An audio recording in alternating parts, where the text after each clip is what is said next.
नमस्कार, न्यूज 24 देख रहे हैं आप। मैं हूं आपके साथ डॉक्टर मीना शर्मा।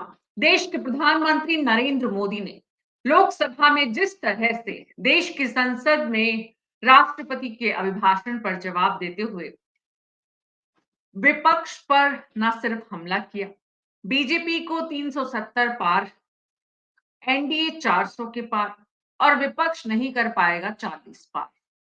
एक एक करके इतिहास से लेकर वर्तमान और भविष्य की रूपरेखा देश के प्रधानमंत्री ने सामने रखी। लेकिन इस सब में विपक्ष पर जो हमला किया है और देश के प्रधानमंत्री का जो कॉन्फिडेंस है, प्रधानमंत्री के भाषण में बार बार बीजेपी, उनकी सरकार, विपक्ष, कांग्रेस और उन सब के साथ मैं और मेरा देश। देश के प्रधानमंत्री का ये कॉन्फिडेंस वाकई में इस बार एनडीए को 400 पार ले जाएगा? क्या वाकई विपक्ष 40 पार नहीं कर पाएगा? आज हमारे खास मेहमानों के साथ इसी पर विस्तार से चर्चा करेंगे, क्योंकि राजस्थान की 25 विधानसभा लोकसभा की जो सीट है उनको लेकर दिल्ली में बड़ी बैठक हुई है। मुख्यमंत्री के साथ बीजेपी के जो सांसद हैं राजस्थान के, उन सब ने दिल्ली में पार्टी के अध्यक्ष सीपी जोशी के घर पर एक बैठक मुलाकात की। कुछ लोग उसमें नहीं पहुंचे, वो कौन है वो भी चर्चा करेंगे।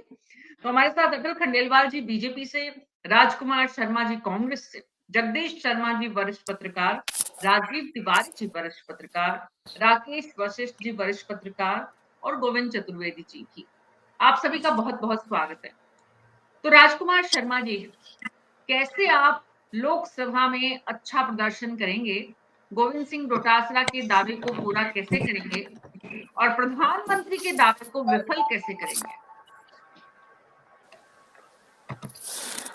मीना जी, आज देश के प्रधानमंत्री, जो सभी पॉलिटिकल पार्टियों के प्रधानमंत्री होते हैं, भारतीय जनता पार्टी के प्रधानमंत्री नहीं होते हैं। देश के प्रधानमंत्री आज लोकसभा में और राज्यसभा में अपना राष्ट्रपति जी के अभिभाषण का जवाब दे रहे थे और उसमें ऐसे लग रहा था कि भारतीय जनता पार्टी के राष्ट्रीय अध्यक्ष कोई स्पीच दे रहे हों। देश के प्रधानमंत्री जी ने पानी पी पी कर आज जिस तरीके से कांग्रेस पार्टी को, विपक्ष को कोसा है, ये बहुत ज्यादा निंदनीय है। कांग्रेस पार्टी इसकी घोर घोर शब्दों में निंदा करती है। देश के प्रधानमंत्री वहां संसद में आए थे, अपना अभिभाषण दे रहे थे। अच्छा होता अपनी योजनाओं के बारे में, सरकार की योजनाओं के बारे में देश को संबोधित करते, सांसदों को संबोधित करते तो ज्यादा बेहतर होता।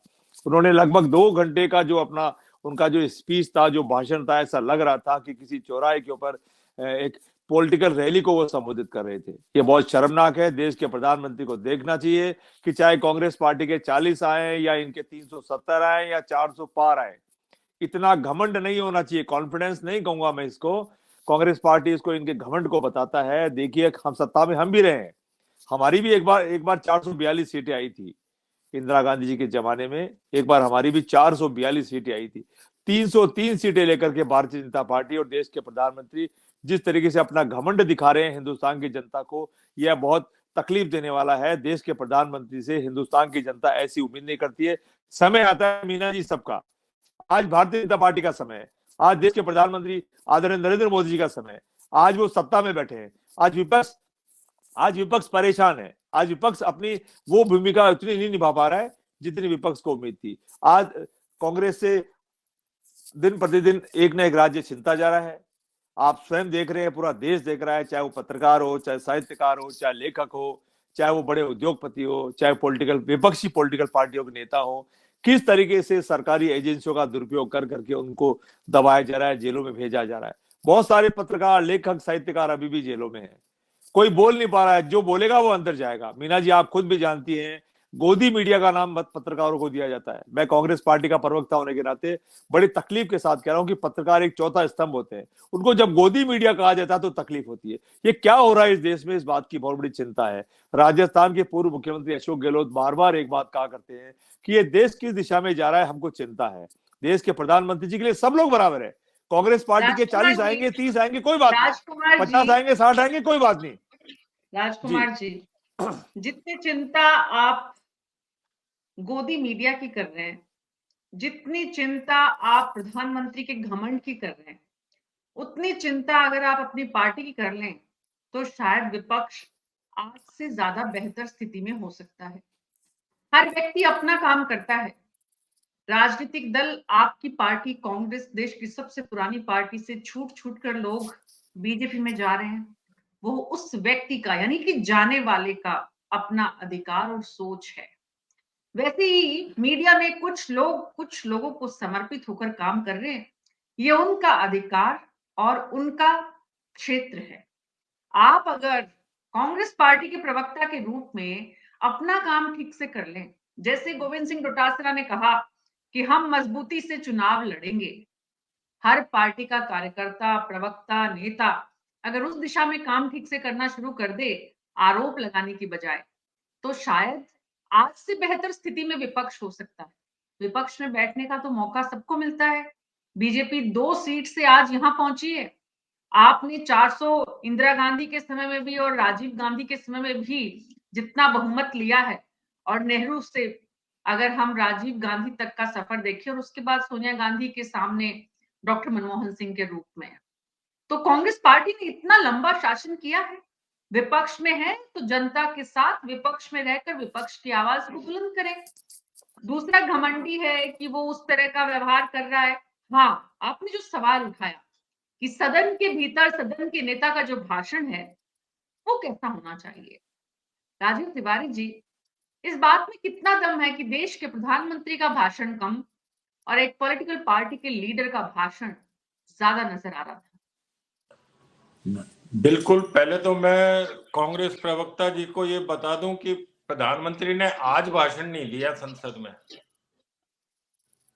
आप लगातार कह रहे थे, 2-3 बार बोला कि आज भाषण दिया, आज ऐसा बोल रहे थे। जो भाषण दिया था उसकी चर्चा आज तक हो आज राज्यसभा में बोले हैं वो, कल लोकसभा में बोले थे, लेकिन कल परसों राज्यसभा में उन्होंने भाषण दिया है। परसों कल लोकसभा में भाषण दिया था, आज राज्यसभा में भाषण दिया है, और हो सकता है अभी भी कहीं और भाषण दे रहे हो। नहीं, वो तो अब भाई प्रधानमंत्री हैं, एक पार्टी के नेता है, तो वो भाषण तो देंगे। लेकिन जिस तरीके से मोदी ने भाषण दिया संसद में, वो बिल्कुल, हाँ, एक सदन के नेता का तो भाषण नहीं कहा जाएगा, वो एक चैंपियन का भाषण कहा जाएगा। जैसे आपने अगर ध्यान हो आपको कि पहले कैसियस क्ले, जिनको मोहम्मद अली भी कहा जाते थे मुक्केबाज, या माइक टायसन, जब वो किसी अपने अपोनेंट के सामने उनकी बाउट होती थी तो वो 5-10 दिन पहले से कहना प्रेस कॉन्फ्रेंस में शुरू कर देते थे, अरे ये कुछ भी नहीं है, इसको तो मैं पहले राउंड में ही चित्त कर दूंगा, ये तो मेरा एक मुक्का भी नहीं झेल पाएगा। तो कुछ इस तरीके का जो चैंपियन वाला भाव, क्योंकि आज मोदी राजनीति में चैंपियन है, उनकी पार्टी पूर्ण बहुमत में है लोकसभा में और राज्यसभा में तभी नहीं, लेकिन लोकसभा में और तमाम कई सारे राज्यों में, तो वो एक चैंपियन वाली भाषा उनकी थी, जिसमें वो सामने वाले जो प्रतिद्वंदी है उसको अभी से ही अंडर प्रेशर या डिमोरलाइज करने की उनकी पूरी कोशिश थी उसके अंदर। जिस तरीके से चैंपियन मुक्केबाज अपने अपोनेंट को एक तरीके से लड़ाई, मतलब वो जो मुकाबला होता है उससे पहले ही धराशायी करने की कोशिश करता है अपने वाणी से और अपने कथनों से, वो कुछ उसी तरीके के उन्होंने वो लहजा और वो चीजें रखी थी। जिस तरीके से वो संसद में कोई विपक्ष का व्यक्ति बोलता था तो उसको किस तरीके से उस पर गुस्सा कर उसको डांट रहे थे, या जो अपनी पार्टी के 370 या 400 एनडीए के 400 पार कह रहे थे, तो उसके पीछे मुझे तो भाव वैसा ही दिखा कि एक चैंपियन अपने सामने वाले को पहले से ही, मुकाबले से पहले ही हतोत्साहित करना चाहता है, उसको इस तरीके से डरा देना चाहता है कि तुम्हारे अंदर कुछ भी दम नहीं है, और कुछ वास्तविक स्थिति ऐसी है भी। आप देखिए कि जिस तरीके से आज अभी कुछ घंटे, 1.5 घंटे पहले राज्यसभा में जब बोल रहे थे देश के प्रधानमंत्री, और 2 दिन पहले जब लोकसभा में बोल रहे थे, आज कहा मैं जयपुर लेकर गया, बताया मेरा राजस्थान ऐसा है। आज कहा, 2 दिन पहले कहा कि प्रधानमंत्री जो पूर्व में देश के पहले थे, नेहरू, उन्होंने जनता को क्या कहा, जनता को, भारतीयों को कैसा बताया, भारतीयों को आलसी बताया। नेहरू से लेकर इंदिरा गांधी और कांग्रेस शासन की तमाम कमियों को बताया। सवाल ये जगदीश शर्मा जी कि 10 साल पूरे करने वाले, मैं एक बात और कह दूं मीना जी, अगर इजाजत हो तो एक बात और कह दूं, उन्होंने जो नेहरू जी को को उद्धृत करते हुए कहा था कि जनता आलसी है। नेहरू जी ने कहा कि भारतवासी आलसी है, तो आलसी तो आज भी है। 80 करोड़ लोग फ्री के खाने पे जी रहे हैं, कामकाज कुछ करना ही नहीं चाहते। तो देश की आधी आबादी तो अभी भी आप में आलसी है। अगर वो कुछ कामकाज कर रहे होते, अपना कमा खा रहे होते, तो सरकार को जरूरत ही नहीं पड़ती उनको फ्री का राशन देने की। तो आलसी तो तब भी थे, आज भी है। अब जगदीश जी आप बताइए। जी, तो एक तरफ आप अच्छा नेता वो जो अच्छा भाषण देता है, तो नरेंद्र मोदी जी अच्छे भाषण देने वाले अच्छे नेता हैं, इसमें किसी को कोई कंफ्यूजन नहीं है, दो राय नहीं है। लेकिन जब भाषण बहुत ज्यादा हो जाता है तो उसमें बहुत तरह की बातें आती हैं। जब देश की संसद में आप बोल रहे हैं, परसों आपने लोकसभा और आज राज्यसभा में जिस तरह से विपक्ष को घेरा और विपक्ष को लेकर जिस तरह की आपने आंकड़ों का प्रस्तुतिकरण दिया, आप तो 400 पार है लेकिन वो 40 भी पार नहीं कर पाएंगे। सवाल जगदीश शर्मा जी कि एक तो देश के प्रधानमंत्री कहते हैं मैं और मेरा देश, और एक जो राजकुमार शर्मा जी आरोप लगाते हैं कि आप सदन में विपक्ष को घेरने का काम ज्यादा कर रहे हैं और अपनी सरकार की उपलब्धियों का जिक्र कम कर रहे हैं। ये कितना सही है? मीना जी, ऐसा है, आपको मालूम है हम बस केवल आम चुनाव के मुहाने पे खड़े हैं। कुछ एक मतलब करीब 100 दिन के करीब बचे हैं कि हमको चुनाव करवाना है इस देश में, और संसद का ये आखिरी सत्र है। इसके बाद कोई संसद की बैठक इस सदन की नहीं होगी। तो ऐसी सूरत में कोई आदमी, कोई लीडर जो है वो अपनी टीम में जोश भरने और विपक्ष की टीम को जो है डिमोरलाइज करने का काम नहीं करेगा तो क्या करेगा, ये बताइए। उसका तो काम ही पॉलिटिकल लीडर है, भजन करने तो गए नहीं है वहां। तो पॉलिटिकल लीडर अपनी टीम में मॉरल बूस्ट करने के लिए और सामने वाले का मॉरल डाउन करने के लिए ये भाषण नहीं देगा तो कैसा देगा? उपलब्धियों का तो बखान उन्होंने बहुत कर लिया, रोजाना ही करते हैं वो। अपने जो भाषण जितने भी वो देते हैं, पब्लिक मीटिंग में देते हैं या कोई सार्वजनिक समारोह में देते हैं या सरकारी समारोह में देते हैं, तो रोजाना इसी लैंग्वेज में बात करते हैं। आप देख लीजिए उनका कोई पब्लिक डिस्कोर्स ऐसा देख लीजिए और पार्लियामेंट का डिस्कोर्स देख लीजिए, एक ही स्टाइल है उनका भाषण देने का, फर्राटेदार, अपोजिशन को खूब आड़े हाथों लेना और अपनी उपलब्धियों को खूब गिनाना, खूब जबरदस्त तरीके से बूस्टअप करना। तो ये लीडर की किसी लीडर की खासियत थी। अब कांग्रेस इस बात का खंडन कर सकती थी कि क्या नेहरू जी ने ये भाषण दिया था कि हिंदुस्तान के लोग जो हैं वो क्यों नहीं डेवलपमेंट इतनी तेजी से कर पाते, इसलिए कि वो सुस्त हैं, आलसी हैं और दिमाग से कमजोर हैं। जो महत्वपूर्ण बात राजीव जी कही थी ना, वो की दिमाग भी उनका कम है, कमजोर है। वो इंग्लैंड वालों के तरीके से, स्विस वालों के तरीके से, अमेरिका वालों के तरीके से ज्यादा काम नहीं कर पाते और ज्यादा बेटर नहीं कर पाते क्योंकि सोच ही नहीं सकते। वैसे कांग्रेस वालों को लगता है कि यही है। कांग्रेस के प्रवक्ता इस बात को बता सकते हैं कि आज भी स्थिति यही है, जैसा कि राजीव जी कह रहे हैं कि सुस्ती तो आज भी वैसी है। तो एक प्राइम मिनिस्टर रैंक का आदमी हाउस में और क्या भाषण देगा अगर वो पॉलिटिकल एंगल से भाषण नहीं देगा? एक पॉलिटिकल पार्टी का लीडर तो हाउस में हीरो बनता है। प्रधानमंत्री तो अपना काम कर रहे हैं, देश के प्रधानमंत्री के रूप में, बीजेपी के लीडर के रूप में, आम आवाम की आवाज के रूप में, देश की सबसे बड़ी पंचायत से उन्होंने वो सब कुछ कहा जो उनको कहना चाहिए बतौर एक देश की सबसे बड़ी पार्टी के नायक के रूप में। अगर हम जगदीश शर्मा जी की बात को समझे तो उसका ये मतलब समझ में आता है। राकेश वशिष्ठ जी, सवाल ये है कि देश के पहले प्रधानमंत्री ने लाल किले से क्या कहा, उसकी चर्चा करना, उसके साथ ही उसका वीडियो तमाम ट्रोल सेना के द्वारा उसको प्रचार प्रसार बढ़ावा देना उसका, उस तरह से कि कब नेहरू जी ने इस बात को कहा था। क्या सोचते हैं राकेश वशिष्ठ जी, देश के प्रधानमंत्री नरेंद्र मोदी का ये मकसद कि वो उनकी पार्टी बीजेपी और नेहरू की पार्टी दोनों की सोच में कितना बड़ा फर्क है? ऑडियो ऑन करिए प्लीज।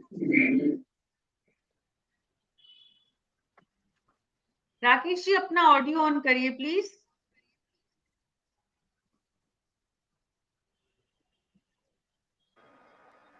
आवाज नहीं आ रही? हाँ अब आ रही, अब बोलिए। मैं जगदीश जी की इस बात से पूरी तरह सहमत हूँ। वो देश की सबसे बड़ी पार्टी के नेता हैं, बड़े आक्रामक उनके भाषण होते हैं और इस आक्रामक भाषण के कारण ही उनका नेतृत्व अभी तक अपनी पार्टी में और कहीं पे कोई उनको चैलेंज करने लायक नहीं है। प्रधानमंत्री भी उनको इस आक्रामक शैली के कारण ही उनको प्रधानमंत्री का पद मिला। अब आपको एक बात मैं बताऊं, वो क्यों नहीं कहेंगे? आपने इनको चौकीदार चोर कह लिया, आपने इनको भ्रष्ट कह लिया, आपने इनके ऊपर जितने मनगढ़ंत आरोप हो सकते थे वो सारे लगा लिए। इस बात को तो कहने में कोई गुरोज नहीं है, चाहे और कोई कमियां हो सकती हैं, लेकिन नरेंद्र मोदी के ऊपर भ्रष्टाचार का कोई आरोप नहीं है 10 साल के शासनकाल के दौरान। अब आप आते साहब वो नेहरू जी के भाषण के आपने जिक्र किया। मैं 70 साल का हूँ, मुझे ये नहीं पता कि नेहरू जी का शासनकाल कैसा था। उनको देहावसान हुए 60 साल हो गए। मैं बच्चा था, उसके बाद सुना हमने उस समय थोड़ा बहुत पढ़ते थे, लोगों को पढ़ने की इतनी रुचि भी नहीं थी। इनको चूंकि अब चुनाव आने वाले हैं, अब इनको अपनी आक्रामकता और दिखानी है और दिखाएंगे आगे, तो वो माइंड से उन्होंने बताना शुरू किया। हमको भी पता नहीं था कि आज उन्होंने जो कहा कि उन्होंने शेड्यूल कास्ट, शेड्यूल ट्राइब और ओबीसी के आरक्षण का विरोध किया था। हालांकि हमने खूब किताबें पढ़ने की रुचि है, लेकिन इस बात की जानकारी नहीं थी। लेकिन आज के भाषण से ही जानकारी हुई। कांग्रेस में अगर हिम्मत हो तो अकाट अपने प्रमाण सहित इस बात को साबित करें कि उन्होंने विरोध नहीं किया था। लोगों को ये बताना उनका जरूरी है, जिससे लोगों का जो कांग्रेस के प्रति जो भाव है उसमें कुछ पता लगे कि उन्होंने किया क्या देश में 70 साल के 60 साल के अपने शासनकाल के दौरान। इंदिरा जी को की देहावसान हुए 40 साल हो गए। 40 साल में एक पीढ़ी को पता ही नहीं इंदिरा जी का शासनकाल कैसा था।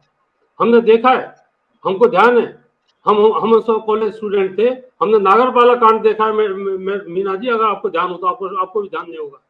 हमने देखा है सुंदर सिंह गुर्जर का कैसे मर्डर हुआ, ये भी हमने देखा है। इमरजेंसी का भी हमने किया है, जो कि नई पीढ़ी को अभी उसका एहसास नहीं कि किस तरह का है।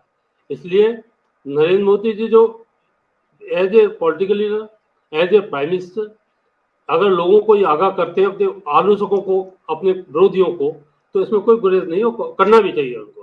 क्योंकि चुनाव में युद्ध में सब कुछ जायज है, कोई कुछ नहीं।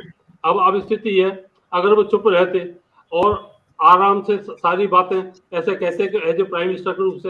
अब आप ये बताइए, नरेंद्र मोदी जी का भाषण सुनने के लिए लोग क्यों उत्सुक होते हैं? पार्लियामेंट में सबकी उत्सुकता रहती है, कारण क्या वो आक्रामक भाषण देते हैं। आपने अपने पुराने जो प्राइम मिनिस्टर्स हैं, आप वाजपेयी जी को छोड़ दीजिए, कितने लोगों के प्रति हम लोगों को आशा रहती थी, उत्सुकता कि किस तरह के भाषण दे रहे। हमको इस बात की उत्सुकता रहती है कि आज क्या बात कहेंगे अपने भाषण में। हमने लोकसभा का भी भाषण सुना, आज राज्यसभा का भी भाषण सुना, उसमें कुछ ज्यादा अंतर नहीं था, लेकिन कुछ फैक्ट्स उन्होंने आज अलग किए। आज का जो भाषण था उनका बहुत आक्रामक भाषण था, और एज ए पॉलिटिकल लीडर उनको इस तरह आक्रामकता रहनी चाहिए, और तभी उनकी लीडरशिप कायम रहेगी, और तभी उनको तो अब और की चिंता नहीं है। उनका जो वोटर है, उनका जो फॉलोअर है, वो उनकी इन बातों को पसंद करता है, और उनको अपने वोटर को अपने फॉलोअर्स के काम। लव एंड वॉर, एक तो ये बात आपने कही, युद्ध में सब कुछ जायज है, और ये युद्ध है। इस युद्ध में सत्ता हासिल करनी है, और सत्ता हासिल करने के लिए ना सिर्फ ये बताना है कि हमने क्या किया, बल्कि ये भी बताना है कि विपक्षियों ने क्या किया और क्या नहीं किया। तो विपक्ष ने क्या नहीं किया सत्ता में रहते हुए, और हमने क्या किया सत्ता में रहते हुए। ये फर्क आज की पीढ़ी को, जिस पीढ़ी को नहीं मालूम है कि नेहरू का शासन कैसा था, पढ़ने लिखने वाली युवा पीढ़ी में से कितनी तो संख्या है, जो संख्या है उसके पास भी अपने करियर का जो दबाव है, अपने पाठ्यक्रमों का जो दबाव है, उसके बीच पढ़ने का कितना समय है, ये एक बहुत बड़ा सवाल है। तो ऐसे में देश के प्रधानमंत्री देश की संसद से ये बताते हैं कि नेहरू ने क्या कहा, नेहरू की क्या सोच थी, देश के पहले प्रधानमंत्री की, और उसके बाद की कांग्रेस के शासनकाल में क्या कुछ हुआ। आप इसका आकलन करिए और आप हमारा आकलन करिए आज की सरकार का, मेरी सरकार का। प्रधानमंत्री ने बार बार कहा मैं और मेरी सरकार। गोविंद चतुर्वेदी जी, क्या सोचते हैं आप, नई पीढ़ी नरेंद्र मोदी की सरकार और पिछली सरकारों की तुलना करके भी इस बार वोट देने जाएगी? देखिए मीना जी, नई पीढ़ी क्या करेगी ये तो अभी 3 महीने बाद पता चलेगा हमको। लेकिन मैं जो बेसिक बात आपने शुरू की, जो राकेश जी कह रहे थे, उनका मैंने लास्ट का थोड़ा सा हिस्सा सुना कि भाई ठीक है, उनके वोटर को वो आक्रामकता पसंद आती है, वो उस आक्रामकता को पसंद करता है, इसलिए वो आक्रामकता उनमें है। अदरवाइज बहुत ईमानदारी से हम बात करें तो देश के प्रधानमंत्री को आक्रामक क्यों होना चाहिए? देश के प्रधानमंत्री को आक्रामक होना चाहिए अंतर्राष्ट्रीय मुद्दों पर। इंटरनेशनल इश्यूज पर देश के प्रधानमंत्री आक्रामक हों और वहां उस आक्रामक नीति का कोई नतीजा दिखे, वो समझ में आता है। राष्ट्रीय मुद्दों की अगर हम बात करें तो उन्होंने क्या किया, इन्होंने क्या किया, अगर उस इशू को अपन देखने चले जाएं तो 70 साल में क्या हुआ वो हम लोगों के सामने है। 70 साल का, कि 70 साल में इस देश में क्या क्या काम हुए। 70 साल में इस देश में जो सब जानते हैं, मैं कोई नई बात नहीं कह रहा हूँ, कि 70 साल में 75 साल में देश में जितने भी काम हुए, जो भी चीज़ें बनी, भाखड़ा डैम बना या माही डैम बना राजस्थान में, या इतनी सड़कें बनी, ये 10 साल में नहीं बनी है केवल। अगर कोई ये कहे कि ये सब काम 10 साल में हुए हैं तो मुझे कुछ नहीं कहना फिर। लेकिन 70 साल में जो काम हुए हैं उन कामों को 10 साल में क्या हुआ? 10 साल में एक आप राम मंदिर की बात कर सकते हैं, मुझे भी उसमें कोई दिक्कत नहीं। यहाँ जितने भी पैनलिस्ट बैठे हैं, हमने पहले भी सबने बात की कि राम मंदिर सबके लिए है, राम सबके दिल में, और राम कहने से दिल में नहीं है, वो ऑटोमेटिक ही दिल में। उतना ही सिर हमारा भी राम के लिए सोते जागते झुकता है जितना मोदी जी का या दूसरे लोगों का, भारतीय जनता पार्टी का या किसी का भी झुकता होगा। लेकिन उसके अलावा अगर आप बात करें तो सारे इश्यूज पे, नेशनल इंटरनेशनल इश्यूज पे, फिर 10 साल का मार्जिन मान करके हम बात कर सकते हैं। तो नई पीढ़ी क्या करेगी, वो सब चीज़ों को देखेगी। अभी नई पीढ़ी के दिमाग में, नई पीढ़ी ने जो देखा है, नई पीढ़ी को नहीं पता कि बांग्लादेश कैसे बना था, बहुत ईमानदारी से कह रहा हूँ मैं। नई पीढ़ी को नहीं पता कि इमरजेंसी में क्या हुआ था, इमरजेंसी के इशू क्या थे। आज जो हम जिस व्हाट्सएप स्कूल और यूनिवर्सिटी की बात करते हैं, उस पर जितना है और वो कैसे है, कितना सच है, कितना झूठ है, ये बहुत बड़े रिसर्च का विषय है। तो नई पीढ़ी को जब तक, और मतलब मुझे कहने में दिक्कत नहीं है कि इसमें जो रोल मीडिया का होना चाहिए, मेरे मीडिया के साथी बराबर के मेरे से वरिष्ठ थोड़े जगदीश जी और राजीव जी दोनों बैठे हैं, वशिष्ठ जी भी हैं उनमें ही, वो भी मेरे से शायद सीनियर ही होंगे। तो हम सब लोग अगर देखें तो मीडिया को जो रोल अदा करना चाहिए, मुझे नहीं लगता कि मीडिया वो रोल अदा कर रहा है। आप साफ साफ रख दीजिए कि ये हुआ इन 70 सालों में, इस प्राइम मिनिस्टर ने ये किया, इसने ये किया, ये कमी रही, ये खामी रही, उन सारी चीज़ों पे बात करने में कोई बुराई नहीं है। तो नई पीढ़ी को जब तक पता नहीं चलेगा, अब नई इमरजेंसी क्यों लगी, इमरजेंसी में क्या 5 मुद्दे थे, जो 5 मुद्दे इमरजेंसी में थे कि पेड़ लगाओ, अतिक्रमण हटाओ, दफ्तरों पर सही टाइम पर जाओ, वो तो आज भी मौजूद हैं। आज उतने ही सामयिक है ना वो भी। आज भी कोई भी सरकार हो, कोई भी प्रधानमंत्री हो, कोई भी मुख्यमंत्री हो, सबसे पहले हम यही बात करते हैं कि नहीं पेड़ खूब लगने चाहिए, पर्यावरण ठीक रहना चाहिए, अतिक्रमण हट जाने चाहिए, जनसंख्या नियंत्रण होना चाहिए। यही 5 मुद्दे इमरजेंसी के उस समय थे। लेकिन इम्प्लीमेंटेशन की कमी और एक जो जिस आक्रामकता की आप बात कर रही हैं, वो आक्रामकता तब भी उसी तरह से थी विपक्ष में। आप सोचिए, मतलब बड़ौदा डायनामाइट कांड क्या था, किस तरह से, मतलब किन किन चीज़ों को, या सेना के लिए उस समय क्या कहा गया, पुलिस के लिए क्या कहा गया, तो नई पीढ़ी को पता ही नहीं है। नई पीढ़ी को जो पता है, नई पीढ़ी शायद उस पर वोट करेगी। अब क्या करेगी वो पता चलेगा हमको। गोविंद जी, आप जैसे वरिष्ठ लोग जब ये कहते हैं कि मीडिया अपनी भूमिका अदा नहीं करता है, कांग्रेस कहता है, वहां तक तो समझ में आती है। लेकिन आप जैसे लोग जब ये कहते हैं तो थोड़ी सी निराशा होती है हम जैसे लोगों को। मीना तो जी, आपसे, मीना जी, राजकुमार मीना जी जी, से, सबसे, मीना जी, जी जी निराशा जी की बात नहीं कर रहा और मैं कांग्रेस की और बीजेपी की बात नहीं कर रहा हूँ। जी लेकिन मुझे आप बताइए, सुब्रमण्यम स्वामी, आप सब जानते होंगे उसको, आज लद्दाख वाले इशू में क्या हुआ ये किस मीडिया ने किसी को बताया क्या? लद्दाख का सच क्या है? अभी 2 दिन पहले लद्दाख में ऑटोनोम मतलब स्टेटहुड की बात को लेकर के और वहां पर क्या भीड़ हुई है, जो हम सोशल मीडिया के डिफरेंट प्लेटफॉर्म्स पर देख रहे हैं। क्या हमारे मीडिया को, जिसको भी हम मीडिया कह रहे हैं, चाहे प्रिंट हो या इलेक्ट्रॉनिक हो, उनको ये बताना नहीं चाहिए? आप में से कोई भी एक भी साथी अगर ये कह दे कि बताना नहीं चाहिए, मैं भी बात मेरी खत्म कर देता हूँ। निश्चित रूप से, नई निश्चित पीढ़ी रूप को से, नई पीढ़ी को निराशा की बात नहीं कर रहा मैं। लेकिन हम सामान्यकरण नहीं कर सकते ना नहीं, मीडिया का। नहीं, हर नहीं, तरह के मीडिया लोग हैं। तो अच्छे लोग हैं, मैं मना नहीं कर रहा, मैं अच्छे लोगों को नहीं हाँ, कर रहा, ये नहीं कह रहा हूँ कि सारे, तो अधिकांश वर्ड जोड़ लीजिए आप मेरी बातचीत में, जी कि जी जी, अधिकांश मीडिया का अधिकांश हिस्सा। लेकिन हाँ, आपने अगर उसमें 30 साल दे दिए होंगे, तो मैंने भी उसमें 44-45 साल दे दिए, जगदीश जी ने शायद 48 दे दिए होंगे, राजीव जी भी उतने ही हैं, 48 साल 46 साल राजीव जी ने दिए होंगे, वशिष्ठ साहब ने भी उतना ही टाइम दिया होगा।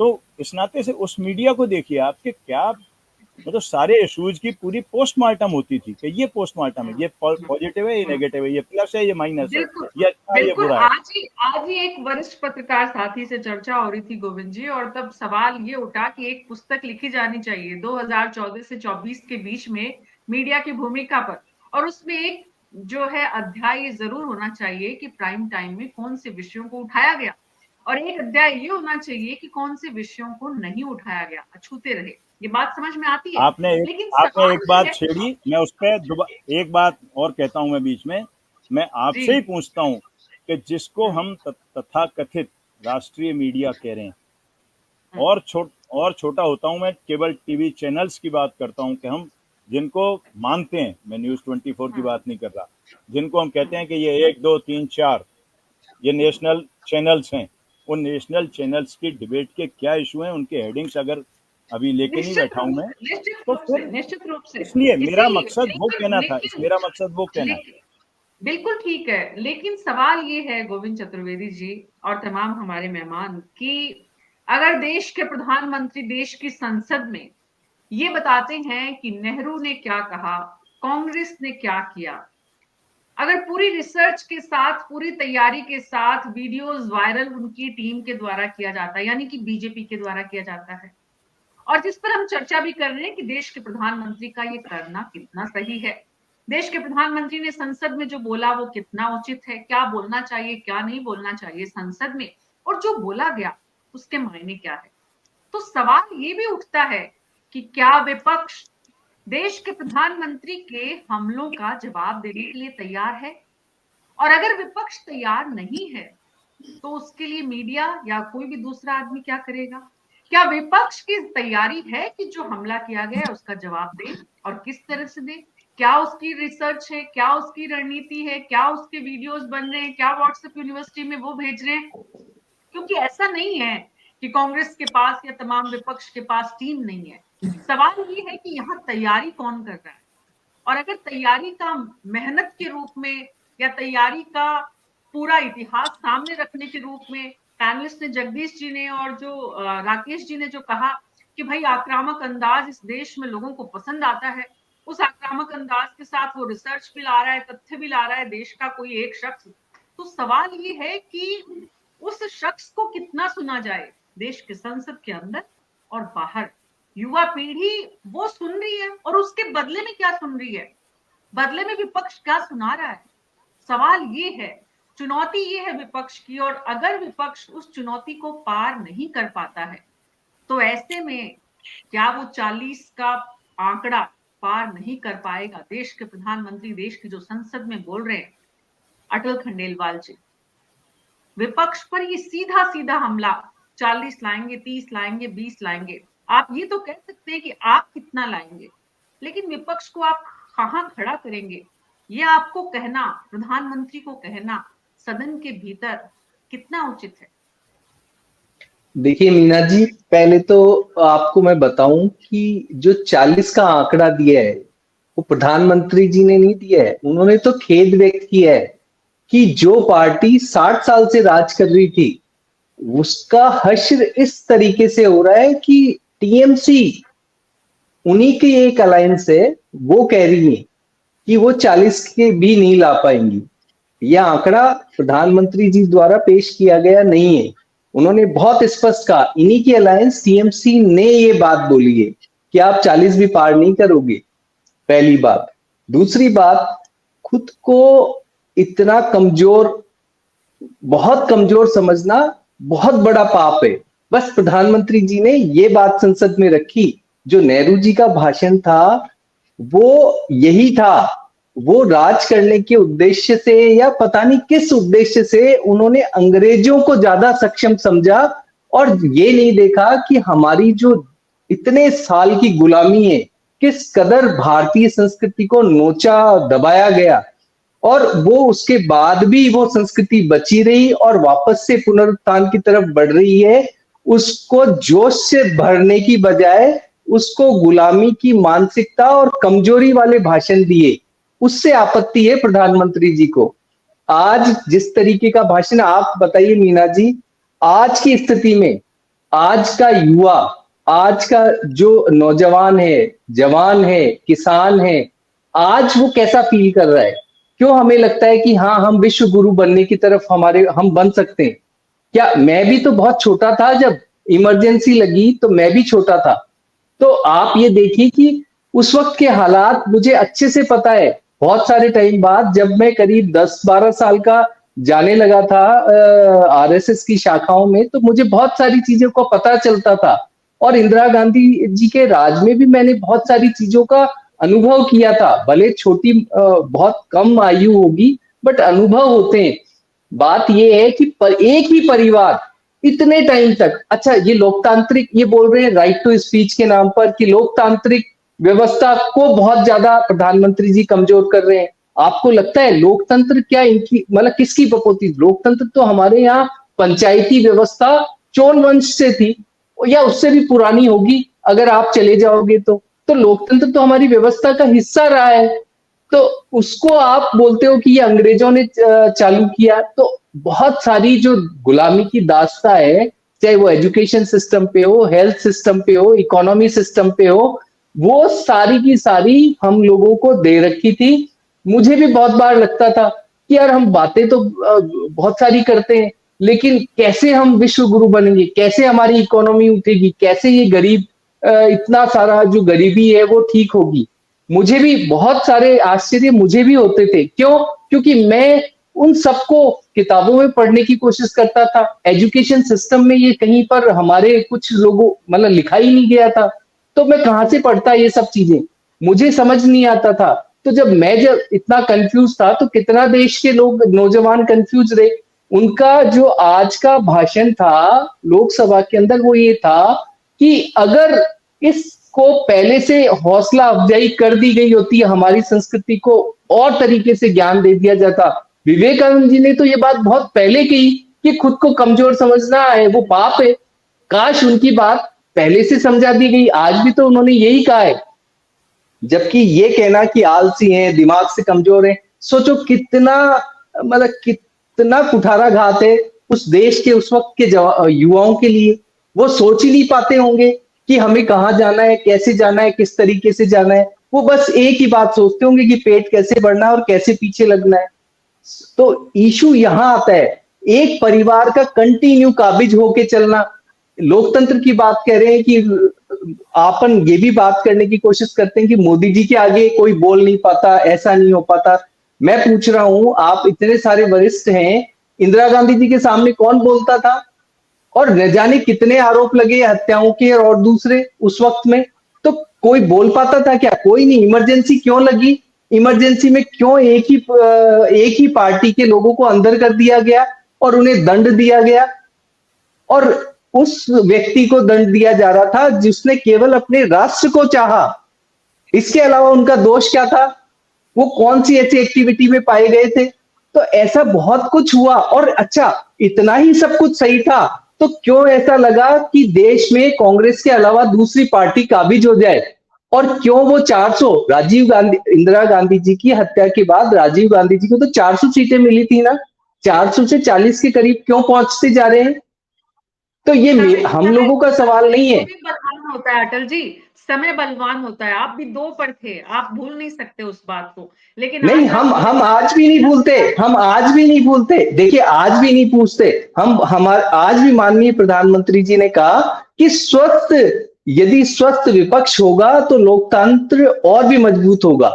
और हम हर बार कहते हैं कि लोकतंत्र जो एक गरिमा पूर्ण लोकतंत्र है, वो भारत ने दिया है पूरे विश्व को। ये बात समझने की है और समझाने की है। ये हम चोरी नहीं करके लाए लोकतंत्र कहीं से, ये हमारी परंपरा है। हम में सब समाहित हो जाते हैं और हम बहुत कम लोगों के यहाँ समाहित हो पाते हैं, ये इशू है। भाषण को सुनिएगा प्रधानमंत्री के, हमसे ज्यादा मैं हावी है, आपको नहीं लगता ऐसा? देखिए मैम, मीना जी, कि वो जब ये मैं या मेरी की बात कर रहे हैं तो वो अपने आप को एज ए भारत के प्रधानमंत्री के रूप में ले रहे हैं। वो व्यक्तिगत रूप से नरेंद्र मोदी जी की तरह से नहीं ले रहे। वो तो बहुत बार फिर आप ये भी बात कोट कीजिए कि वो बहुत बार कहते हैं कि भाई मैं तो एक सामान्य व्यक्ति हूं, मैं तो चला जाऊंगा और मैं बदलूंगा भी एक दिन, बोलते ही है वो बहुत बार। तो आप वो भी कोट कीजिए कि वो बहुत सरल है, उनपे आज तक 10 साल में एक भ्रष्टाचार का आरोप लगा, तो वो आप कोट कीजिए। आप ये देखिए कि एक प्रधानमंत्री, आप ऐसे समझिए कि पीएसयू के बारे में ये बोलते, इतना सारा ये बेच दिया वो बेच दिया। उन्होंने कहा मनमोहन सिंह जी के वक्त 234 पीएसयू थे और अभी 264 है, क्योंकि हमने बहुत सारे क्रिएट किए। और जो रुग्ण पीएसयू है उसका तो बेचना ही इलाज है और प्रॉफिटेबिलिटी लाना जरूरी है, वरना वो और ज्यादा बीमारी किसको अच्छी लगती है अपने शरीर पे? आप बताइए, क्यों एमटीएनएल, बीएसएनएल सबको खोखला कर दिया जाए? 2G स्पेक्ट्रम किससे छिपा हुआ है? तो ऐसे बहुत सारे कारण है मीना जी, जिसका संबोधन आज प्रधानमंत्री जी ने बिल्कुल दिल खोल के किया, और ये कोई चुनावी भाषण नहीं। राजकुमार जी, बीजेपी के हर कार्यकर्ता, वक्ता, नेता, प्रवक्ता, मंत्रीगण, सबको लगता है कि प्रधानमंत्री में ही सब कुछ समाहित है। प्रधानमंत्री जो कहते हैं वो देश कहता है। आपके यहाँ पर ये जो लीडरशिप और लीडर के प्रति ये जो सम्मान पार्टी के लोगों में होना चाहिए, ये कहीं ना कहीं बिखराव है। खड़गे अलग, राहुल गांधी अलग, आनंद शर्मा अलग, अशोक गहलोत अलग, सचिन पायलट अलग, ये जो कुछ हुआ कांग्रेस पार्टी के भीतर, आप महसूस करते हैं कि इसलिए आज ये सुनना पड़ता है कि 40 भी नहीं पहुंच पाएंगे? इसलिए ये सुनना पड़ता है कि आपकी तैयारी, सत्ता पक्ष अगर हमला कर रहा है, दरअसल हमला करने का काम तो विपक्ष का होता है, लेकिन विपक्ष सरकार के प्रहारों का ठीक से जवाब नहीं दे पा रहा। क्या आपके पास वो तथ्य और वो सारी सामग्री उस वक्त जब प्रधानमंत्री बोलते हैं, चाहे वो आज बोले, चाहे 2 दिन पहले बोले, चाहे 5 दिन पहले बोले, तो कांग्रेस पार्टी ने इस देश के लिए क्या कुछ किया, आप भी नहीं समझते कि आपको और आपकी पार्टी को बताना चाहिए आज के युवा को? जो देश के प्रधानमंत्री बता रहे हैं उससे अलग जो आपके पास बताने को है।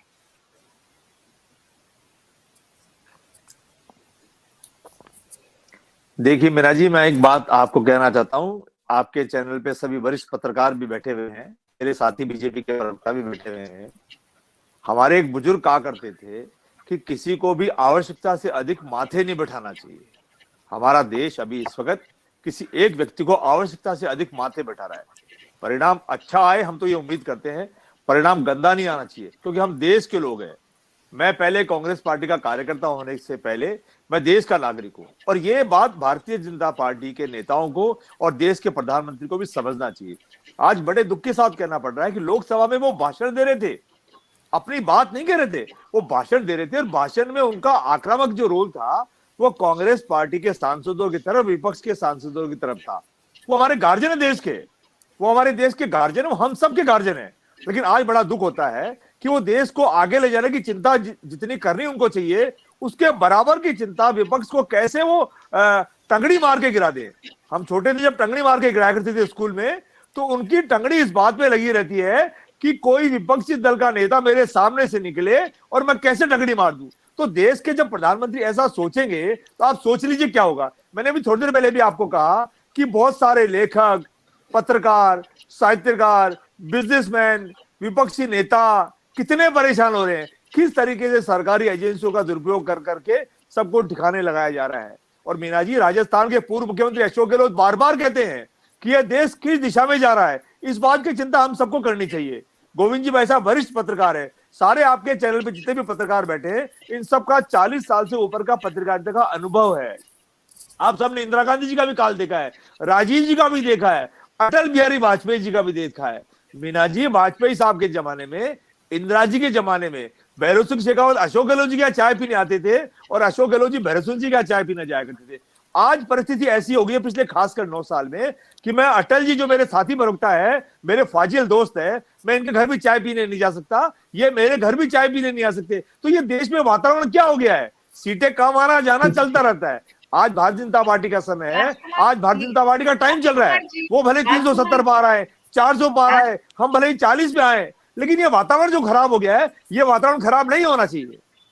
राजकुमार जी, आपको इतना दुख होता है कि आपको इतना दुख होता है कि पत्रकारों का ये हाल है, विपक्ष के नेताओं का ये हाल है, आपको ये दुख नहीं होता कि आपके पास सत्ता पक्ष के हमलों का जवाब देने की रणनीति नहीं है, आपके पास वो टीम नहीं है जो आज की युवा पीढ़ी को बता सके कि वाजपेयी जी का दौर मीना जी, हमारी वो पार्टी है जहां देश में सुई नहीं बनती थी, हमने हवाई जहाज बनता हुआ छोड़ा है। मीना जी, देश में सुई नहीं बनती थी और हमने हवाई जहाज बनता हुआ छोड़ा है। तो भारतीय जनता पार्टी को हम क्या बताएंगे? भारतीय जनता पार्टी इतनी घमंड में चूर हो रही है कि जो बोले उसको अंदर डालो, पत्रकार बोले अंदर डालो, व्यापारी बोले अंदर डालो, और जो भारतीय जनता पार्टी ज्वाइन कर ले वो कागजात हो जाता है। तो देश में बोलने की अभिव्यक्ति होनी चाहिए, देश में अपनी बात बोलने का हक होना चाहिए। राजकुमार शर्मा जी, कौन रोक रहे हैं आप देश की युवा पीढ़ी को, 25 करोड़ से ज्यादा उन नौजवानों को आप बताएं कि आपकी सरकारों ने पिछली क्या क्या किया था, कैसा राजनीतिक माहौल था इस देश में और आज कैसा हो रहा है। आप सिर्फ हमारी डिबेट में बता देंगे, कहीं किसी बैठक में बता देंगे, उससे थोड़ी काम हो जाएगा विपक्ष का। तो क्या आपको जरूरत महसूस नहीं होती? क्या आपके पास लोग नहीं है? क्या आपके पास जो लोग हैं उनमें ऐसे ही आक्रामक तेवर भरने के लिए आपके पास लीडरशिप नहीं है? विपक्ष मजबूत होगा तब ही सत्ता पक्ष का संतुलन बना रहेगा, नहीं तो आपने सुना है सत्ता निरंकुश बनाती है, पूर्ण सत्ता पूर्ण निरंकुश बनाती है। और आज आप लोगों को वैसा माहौल अगर लग रहा है, आप लोगों को मैं इसलिए बोल रही हूँ क्योंकि जो भी ये आरोप लगाता है कि ऐसा माहौल है, तो सवाल ये भी है कि इस ऐसे माहौल के लिए जिम्मेदार हम सब हैं। अगर हम सब थोड़ा थोड़ा योगदान दें कि ऐसा माहौल नहीं हो। कांग्रेस पार्टी की इतनी बड़ी फॉलोइंग है, इतने बड़ी, देश की सबसे पुरानी पार्टी है, आप अपने वर्कर को मोबिलाइज करिए, अपने वर्कर को बताएं कि वो बताए। राजीव तिवारी जी, सवाल ये है कि सत्ता पक्ष शासन भी कर रहा है और विपक्ष को घेरने के लिए इतिहास भी खंगाल रहा है, वर्तमान से लेकर भविष्य की नींव भी बता रहा है और सपने भी दिखा रहा है। अगर सपने देखने में जो कि तमाम विपरीत परिस्थितियां सत्ता पक्ष ने आज बना रखी है, ईडी का दुरुपयोग हो रहा है, लोकतंत्र नहीं है, उसके बाद भी अगर वो युवाओं को सपने दिखाने में कामयाब है तो चिंता का विषय कहाँ है, चिंता कहाँ है? सवाल ये है कि इसका जवाब और इसका जो पलटवार है वो कौन करेगा? विपक्ष करेगा। विपक्ष को करना चाहिए, उसको तैयारी करनी चाहिए, उसी हिसाब से रणनीति बनानी चाहिए। लेकिन विपक्ष आपसी गठजोड़ करने में इतना उलझा हुआ है और इतना परेशान है कि वो उसको समझ में ही नहीं आ रहा है करे क्या वो। आप देखिए, आज देश में 65% 40 साल से कम उम्र का वोटर है। उसको जैसा कि वशिष्ठ जी बता रहे थे, पुराने लोगों, पुरानी जो घटनाएं उनका पता ही नहीं है। अब मोदी जी जो संसद में बता रहे हैं या अपने और भाषणों में बता रहे हैं, उसका प्रतिकार कौन करेगा? विपक्ष को करना चाहिए। जिस पर आरोप लग रहा है वो बताना चाहिए उसको कि नहीं, हमारे नेता ने ऐसा नहीं कहा था, लेकिन वो कहाँ बता पा रहे हैं। हो सकता है मेरे ख्याल में इनको ही पता नहीं होगा कि कुछ ऐसा भाषण नेहरू जी ने दिया है। तो जब तक हमारी पूरी तैयारी, पूरा हमारा जो रणनीति में वो पूरी चीजें नहीं होंगी, तो वो जो 40 साल का वोटर है वो तो यही मानेगा ना कि भाई नेहरू जी ने जरूर ऐसा कहा होगा, इंदिरा गांधी के समय में जरूर ऐसा दमन हुआ होगा, तो हमको मोदी जी के साथ चलना है, क्योंकि मोदी जी हमको उन चीजों से रूबरू करा रहे हैं। अगर कांग्रेस के पास या और दूसरे विपक्ष के पास ये सारी चीजें नहीं है बताने को, तो उसका खामियाजा फिर इनको भुगतना ही पड़ेगा। आज देखिए राहुल गांधी 2 यात्रा कर रहे हैं। पहले उन्होंने कश्मीर से कन्याकुमारी से कश्मीर तक करी, अब वो मणिपुर से लेके और महाराष्ट्र तक की यात्रा कर रहे हैं। तो आप देखिए कि वो जो मुद्दे उठा रहे हैं उनकी गूंज क्या सारे राज्यों में सुनाई पड़ रही है? क्या उस पर कांग्रेसी वर्क कर रहे हैं, या कांग्रेसी कुछ ऐसी बीजेपी की या उनकी चीजें निकाल के ला रहे हैं कि नहीं श्यामा प्रसाद मुखर्जी ने ये कहा था, उपाध्याय जी ने ये कहा था, तो कुछ ऐसी चीज लेके आ रहे हैं। बड़ी मुश्किल से एक वो स्वतंत्रता सेनानी थे, उनके बारे में जरूर उन्होंने कहा कि साहब ब्रिटिश सरकार से माफी मांगी थी उन्होंने। अरे तो माफी मांगी थी तो उसका भी जब बीजेपी ने जवाब दिया तो इनके पास जवाब नहीं था। तो ये सारी तैयारी जो होमवर्क है वो उसमें पिछड़ रहे हैं, सबसे बड़ी बात ये है। और उसी यही वजह है होमवर्क नहीं होने और आपके पास मुद्दे होते हुए आप उनको मोबिलाइज नहीं कर पा रहे अपने कार्यकर्ताओं को, तो कार्यकर्ता भी हतोत्साहित है। तो ऐसे में जगदीश शर्मा जी, सवाल ये है कि लोकतंत्र का दमन हो रहा है, सवाल ये है कि ईडी का दुरुपयोग हो रहा है, सवाल ये है कि देश में बेरोजगारी बढ़ रही है, सवाल ये है कि गरीबों के लिए कुछ नहीं हो पा रहा है, महंगाई भी बढ़ी है, उसके बाद भी विपक्ष कमजोर है, उसके बाद भी विपक्ष जनता के बीच में अपनी आवाज को मजबूत नहीं कर पा रहा है। तो विपक्ष करे क्या, कैसे करे जगदीश जी? देखिए मीना जी, ऐसा है, राजकुमार शर्मा जी जो अभी बता रहे थे कि किस तरीके का व्यवहार करना चाहिए और क्या गलत किया जा रहा है, आप इन्होंने अशोक गहलोत जी का उदाहरण भी दिया। अशोक गहलोत जी का बताऊं मैं क्या व्यवहार है उनका, और कब गए वो भैरव सिंह जी के यहाँ पे चाय पीने?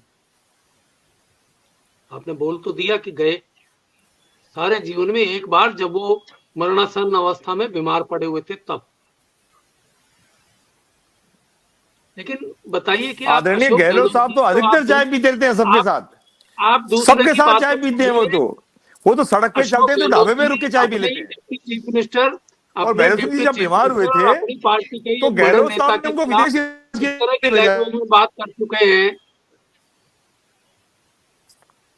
इस तरह की लैंग्वेज में बात कर चुके हैं जिसको कि यहाँ रिपीट करना भी मैं उचित नहीं समझता। निकम्मा है, फला है, सबको मालूम है ये। क्या उदाहरण पेश करना चाहते हो आप? ये लैंग्वेज बताना चाहते हो पूरे देश को? दूसरी बात कि अभी राजीव जी कह रहे थे, इनकी बात से मैं सहमत हूं। आप अपना जो कम्युनिकेशन स्किल है किसी भी पॉलिटिकल पार्टी के तौर पर, पॉलिटिकल लीडर के तौर पर, उसको बूस्टअप करो, उसको थोड़ा सा और अच्छा बनाओ ताकि आप काउंटर कर सको उनके नैरेटिव का, उनकी कही हुई बात का काउंटर कर और उसको डाइल्यूट कर सको, उसको खत्म कर सको। आप ये तो गिना रहे हो, वो गिनाते ही है ना। उन्होंने नेहरू जी का भाषण गिना दिया कि 15 अगस्त को उन्होंने लाल किले से ये भाषण दिया था। आपने, सही बात है, राजीव जी जो कह रहे हैं कि आपने उसको काउंटर क्यों नहीं किया कि ये नहीं किया। और आपने जब आपके लीडर देश में रहे, 15 अगस्त पे भाषण उन्होंने दिया है, उसमें क्या क्या अच्छी बातें की गई थी कि काउंटर नहीं होता। विपक्ष को काम करना चाहिए। ऐसा है कि एक डेमोक्रेटिक सिस्टम में जो है सबको समान रूप से अपॉर्चुनिटी मिलती है। अब उस अपॉर्चुनिटी को कौन कितना अपने कब्जे में कर लेता है, कौन कितना भुना लेता है, ये उसकी खूबी और खासियत पे होता है। उसके लिए ऑर्गेनाइजेशन चाहिए, उसके लिए विजन चाहिए, सबसे पहले ऑर्गेनाइजेशन चाहिए, और फिर उसके बाद वो कैंपेन को चलाकर पूरे देश भर में अपना माहौल खड़ा करे। तो कई दिनों बाद आप पीछे चिल्लाते हैं कि साहब ये ऐसा क्यों बोल रहे हैं। अरे वो बोल रहे हैं, उसको देखो तो सही को सत्य है क्या उसमें कुछ। अभी आपने ही एक दफे बता दिया कि इंदिरा गांधी जी जो है 460 सीट जीती थी। कब जीती थी साहब? इंदिरा गांधी सिर्फ ने राहुल 400 गांधी सीट जीते कभी भी अचीव नहीं किया। राजीव गांधी के समय 415 राजीव गांधी की 415 आई तो थी। बताए ना, इंदिरा गांधी के नाम तो बताए इन्होंने, और हमने बार बार जीती है। तो ऐसी रिसर्च होती है आपकी। आप तो प्रवक्ता है जबकि पार्टी के। मेरा कहने का मतलब कि जब समान अपॉर्चुनिटी हर एक को उपलब्ध है, चाहे छोटी से छोटी पार्टी हो, चाहे बड़ी से बड़ी पार्टी हो, वो संसाधन भी अपने ही इकट्ठे करने पड़ते हैं उसके लिए। उसके लिए आपको स्ट्रेटेजी भी अपनी बनानी पड़ेगी। इस तरह की चीजें काम में लेनी है, इस तरीके की चीजें नहीं लेनी है। ये सारी चीजें आपको खुद ही अगर मान लीजिए कि ये बहुत एग्रेसिव है, सत्ताधारी दल बीजेपी बहुत एग्रेसिव है, तो आपको भी उसके एग्रेसिवनेस को खत्म करने के लिए उससे बड़ी एग्रेसिवनेस दिखानी पड़ेगी। और क्या तब जाके होगा। शिकायत करने से कुछ नहीं हो सकता।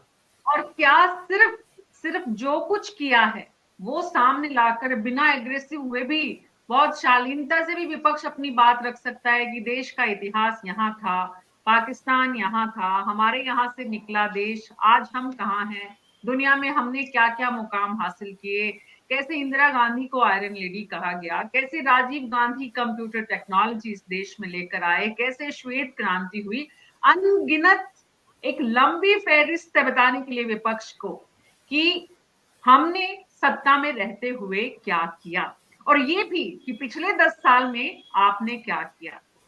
राकेश जी, सवाल ये है कि आज एक सत्ता का जो स्वरूप है उसमें निरंकुशता हावी है, ऐसे आरोप है। आज सत्ता का जो स्वरूप है उसमें मीडिया बहुत कुछ वो दिखा रहा है जो सत्ता चाहती है, ये सच है। लेकिन क्या विपक्ष अपनी आवाज को इस ढंग से सामने लेकर आए कि मीडिया को दिखानी पड़े, लोगों को रह नहीं सकते उसकी चर्चा किए बिना? क्या विपक्ष ऐसा कुछ कर रहा है? Audio sir, Rakesh ji audio, अपना ऑडियो ऑन करिए प्लीज।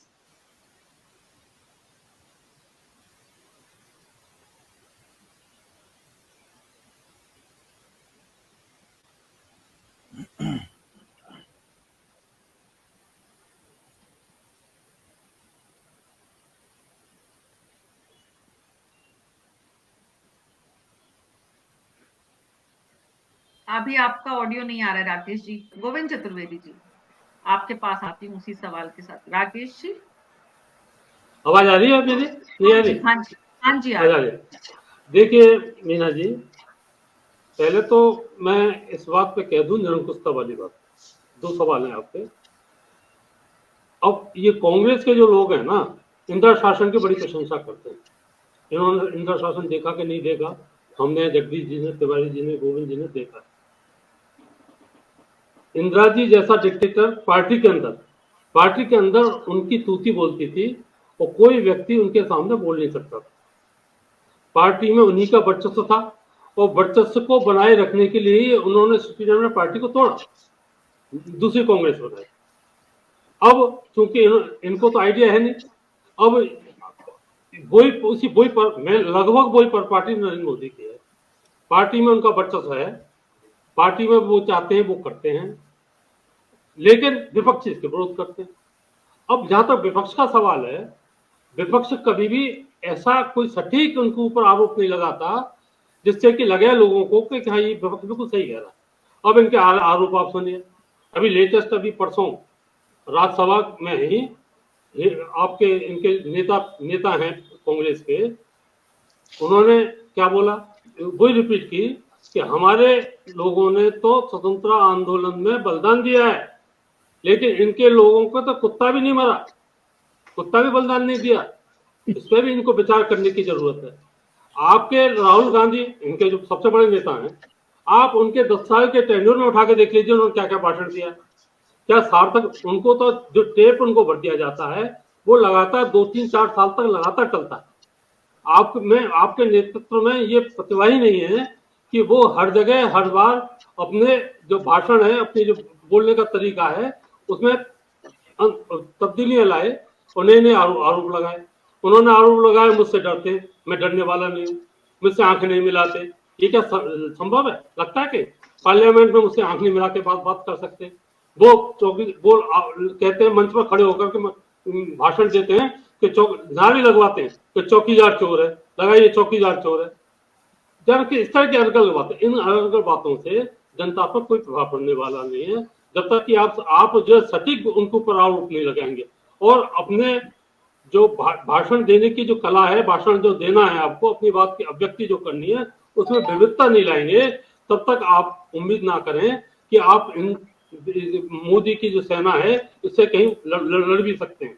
आपको पछड़ते रहेंगे और क्योंकि आपकी मजबूरी है, आप नेतृत्व के खिलाफ बोल नहीं सकते, तो आप अपने नेतृत्व के बारे में ये नहीं कह सकते, तो उसके यहाँ भी जो चाहते हैं वो काम होता है। एक अभी राजकुमार जी कह रहे हैं, मैं ज्यादा नहीं कहना चाहता, आपसी सद्भाव। और पायलट साहब और जो इनके क्या गहलोत साहब के कैसे संबंध थे? ऐसी गाली गलौज तो हमने किसी पार्टी में देखी तो नहीं। रिपीट नहीं करते हैं राकेश जी, रिपीट नहीं करते हैं। सवाल ये है गोविंद चतुर्वेदी जी कि सत्ता पक्ष हमेशा प्लस में रहता है, विपक्ष को हमेशा चुनौतियां होती हैं, संघर्ष विपक्ष को करना होता है। आज विपक्ष की ज्यादा जिम्मेदारी है इस देश के लिए, इस देश की आवाम के लिए, कि सत्ता पे जितने आरोप लग रहे हैं उन आरोपों को जनता के बीच सही ढंग से लेकर जाए, ताकि विपक्ष मजबूती के साथ निकल कर आए। ऐसे में विपक्ष क्या करे गोविंद चतुर्वेदी जी? नहीं, विपक्ष का काम जो आपने जितना बताया, विपक्ष को तो वही करना है कि जो मुद्दे हैं उनको लेकर के जनता के बीच में जाए, वर्कर्स को अपने को एक्टिवेट करे और उन वर्कर्स के जरिए जनता को तैयार करे खड़ा करने के लिए, अपने पक्ष में माहौल बनाने के लिए। लेकिन उसके साथ जिस बात पर आप शुरू में शायद सहमत थी, आधी सहमत थी, नहीं थी, मेरा अब भी दोबारा कहना यह है कि जब विपक्ष नहीं होता, विपक्ष कमजोर होता है, तब विपक्ष का रोल मीडिया करता है। और मीडिया को करने के लिए मैं ये नहीं कह रहा हूं कि मीडिया झंडा लेकर के खड़ा हो जाए अपोजिशन बन के। आप भी गवाह हैं और सारे जितने और साथी बैठे हैं वो भी गवाह हैं कि मीडिया ने यहाँ राजस्थान में क्या रोल अदा किया था, देश में क्या रोल अदा किया था। हम उन बातों को, उन मुद्दों को जनता के सामने रखें। मान लीजिए कांग्रेस नहीं रख पा रही, समाजवादी पार्टी नहीं रख पा रही, भारतीय जनता पार्टी नहीं रख पा रही थी किसी समय। अगर भारतीय जनता पार्टी की जिस जमाने में जनसंघ के टाइम पर या बीजेपी के टाइम पे 2 सीटें आई, उस दौर में भी वो सब मुद्दे देश की जनता के सामने आते रहे जो देश के सामने मौजूद थे। आज देश के सामने जो मुद्दे हैं, जो हम लगातार करते रहे कि अटल जी भी अपनी बात कह रहे हैं, अटल खंडेलवाल जी भी और राजकुमार शर्मा भी कह रहे हैं, अखबार के एक पन्ने पर दोनों की बात रखी हुई है। और अगर हमारा मन किया तो हमने तीसरा हिस्सा उसमें हमारा लगा दिया कि ये भाई इन दोनों की बातों का ये निष्कर्ष हमारा है। तो विपक्ष जितना नहीं कर पा रहा है, अगर हमको लगता है कि ठीक नहीं हो रहा, सब ठीक नहीं चल रहा, तो मीडिया का वो रोल होना चाहिए। मैं उस मीडिया के उस रोल का बिल्कुल, कोई सहमत हो न हो, मैं अपनी तरफ से उसका हामी हूं कि वो उसको बताने का काम देश को करना चाहिए, वो भूमिका मीडिया को अदा करनी चाहिए। रही बात अभी जगदीश जी कह रहे थे और हमारे और दूसरे साथी भी कह रहे थे भाषाई हल्केपन की। भाषाई हल्कापन इस देश में इन वर्षों में इतना हुआ है, किस किस नेता के आप निकालेंगे शब्दों को, उन शब्दों को निकाल करके अगर आप रखना शुरू करेंगे तो एक ऐसी फहरिस्त बनेगी और कोई नहीं बचेगा उसमें, कोई नहीं बचेगा, एक भी आदमी जिनको हम मान रहे हैं। अशोक जी के खाते में, जैसा भी जगदीश जी कह रहे थे, एक बात है जो सचिन जी के रेफरेंस में कही, उन्होंने क्या कहा क्या नहीं कहा उसका स्पष्टीकरण उन्होंने भी कई बार दे दिया।